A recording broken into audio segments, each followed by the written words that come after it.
नमस्कार, मी विजया वामन. होय, मी एक मराठा आहे. मी मराठा आरक्षणाला तितकाच सपोर्ट करते जितका की तुम्ही लोक करतात. मराठा आरक्षणाचा मुद्दा किती जिव्हाळ्याचा आहे हे कदाचित तुमच्यासारखंच मी सुद्धा समजू शकते. मीही कॉलेज केलंय, मीही लाखोंची फीस भरली आहे. मी सुद्धा माझ्या भावांना भरती परीक्षांमध्ये एक मार्कावरून त्यांचे मार्क्स जाताना बघितले आणि त्यामुळे मला सगळ्याच गोष्टी माहिती आहेत की मराठ्यांना आरक्षण मिळणं किती गरजेचं आहे. मी असे कुठलेही उदाहरण देणार नाही की घोड्याच्या शर्यतीत हा पुढे चालला तो पुढे चालला नाही, पण हो, डिबेटवर जर बोलायचं ठरलं तर ज्याची कुवत आहे त्याला ती संधी मिळालीच पाहिजे. आज मुलगा मराठाचा असो किंवा तो मुलगा ओबीसीचा असो, तो इतर कुठल्याही समाजाचा का मुलगा असेना, पण जर तुम्ही डिबेटवर बोलायचं ठरलं तर ज्याला मार्क्स जास्त आहेत, ज्याचे कष्ट जास्त आहेत, त्यालाच ते पद भेटलं पाहिजे, हीच खरी तर नीती सांगते. पण नीतिमत्तेमध्येच आलंय आरक्षण. बरं, आरक्षण भेटलं नाही भेटलं, भेटणार नाही भेटणार, या मुद्द्यामध्ये मनोज जरांगे पाटलांनी ट्विस्ट आणलेला आहे. ज्यावेळी मनोज जरांगे पाटील हे 13 दिवस उपोषण करत होते, त्या उपोषणाची प्रत्येक अपडेट मी माझ्या या प्लॅटफॉर्मच्या माध्यमातून मांडण्याचा प्रयत्न केलाय. मनोज जरांगे पाटलांच्या उपोषणाला माझा सुद्धा तितकाच फुल सपोर्ट आहे. कदाचित मनोज जरांगे पाटलांची जी सभा 14 ऑक्टोबर रोजी होतीये, त्या 100 एकर मध्ये जितके मराठा बांधव असतील त्यामध्ये एक मी सुद्धा असणार आहे. त्याला कारण म्हणजे इतकंच की मनोज जरांगे पाटलांनी जे उपोषण सुरू केलेलं आहे त्या उपोषणाचा हेतू फक्त इतकाच आहे की हा एक जो उपोषण करणारा माणूस आहे हा एक सर्वसामान्य घरातील आहे आणि त्यांची मागणी इतकीच आहे, ज्यांना गरज आहे त्यांनी घ्या, ज्यांना गरज नाही त्यांनी घेऊ नका. मुद्दा इतकाच येतो ना वारंवार की मराठा समाजामध्ये खूप मोठमोठी लोक आहेत, मराठा समाजामध्ये ज्यांचं स्टेटस खूप हायफाय आहे अशी लोक आहेत, बंगले गाडी पाटीलकी करणारे 100 एकर शेती असणारे मराठी लोक आहेत. मग यांना आरक्षण का द्यायचं, यांनीच तर आरक्षण नाकारलं होतं. या सगळ्या बोलगप्पा ज्या आहेत याला आता काही वेळासाठी फुल स्टॉप देऊन चालूया.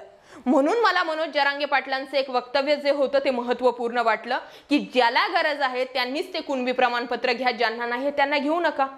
आता राहिला विषय दुसऱ्या काही वेगवेगळ्या मुद्द्यांचा की जसे या प्लॅटफॉर्मच्या माध्यमातून काही वेगवेगळे विषय मांडण्यात आले की राजेश टोपेंचं मराठा आरक्षणाच्या मुद्द्यामध्ये नाव कसं आलं, तर यामध्ये काय घडतंय किंवा काय घडणार नाहीये या सगळ्या घडामोडी मांडण्याचा एक प्रयत्न होत असतो. काही गोष्टी या तुम्ही सुद्धा समजून घेतल्या पाहिजे. का बरं मनोज जरांगे पाटलांना आत्ताच असं वाटू लागलंय की मराठा आरक्षणाच्या मुद्द्यामध्ये फाटाफूट केल्याचा प्रयत्न होऊ शकतोय, फोडाफोडी करण्याचा प्रयत्न होऊ शकतोय, मराठा आरक्षण दाबलं जाऊ शकतं, अशा चर्चा होऊ शकतात. त्याला कारण म्हणजे आतल्या बातम्या अशाच असतात की मराठा आरक्षणाच्या मुद्द्यामध्ये एक खूप मोठा प्रॉब्लेम क्रिएट केला जाऊ शकतोय, ज्याची चाहूल कुठे ना कुठे सर्वांनाच लागत असते. आणि मग अशा मुद्द्यांमध्ये जर मराठा आरक्षण मिळालं तर खरं सांगायचं झालं तर जेवढा आनंद तुम्हाला होणार आहे तेवढाच आनंद मला सुद्धा होणार आहे. त्यामुळे असं अजिबात समजू नका की येणारे रिपोर्ट जर एखादा मुद्दा जर मराठा आरक्षणाच्या विरोधात आहे असं जर तुम्हाला भासलं तर मी मराठा आरक्षण विरोधी आहे. नाही, काही गोष्टी फॅक्टवर बोलल्या गेल्या पाहिजे, काही मुद्दे जे घडतायत त्याला मान्य केलं गेलं पाहिजे आणि कदाचित हीच नीती आहे. जिथे चूक तिथे चूक, जे बरोबर ते बरोबर.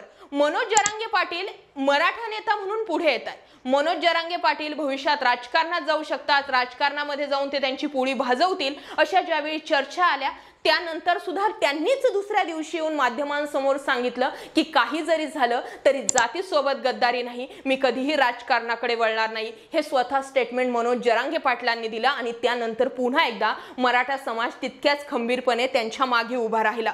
मनोज जरांगे पाटलांप्रती असणारी सहानुभूती हे प्रत्येकामध्येच आहे, पण त्याच्यामध्ये सुद्धा मतांतर आहेतच की.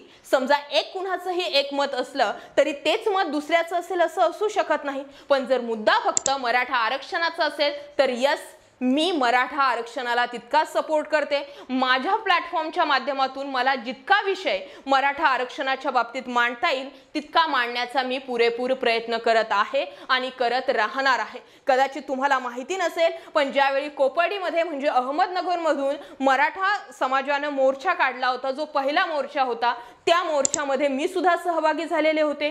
त्या मोर्चामध्ये काही माझी सुद्धा भाषणं होती. म्हणजे सांगायचा उद्देश इतकाच की जितका मराठा आरक्षणाप्रतीचा कळवळा तुम्हाला आहे तितकाच मला सुद्धा आहे. आणि त्यामुळेच आज मी सांगते, यस, मी मनोज जरांगे पाटलांच्या मराठा आरक्षणाच्या मुद्द्याला सपोर्ट करते, तुम्ही करतायत आणि आपण सगळे मिळूनच मनोज जरांगे पाटील यांना साथ सुद्धा देणार आहोत. मग आहे का तयारी 100 एकर फुल करण्याची? जय शिवराय, जय महाराष्ट्र.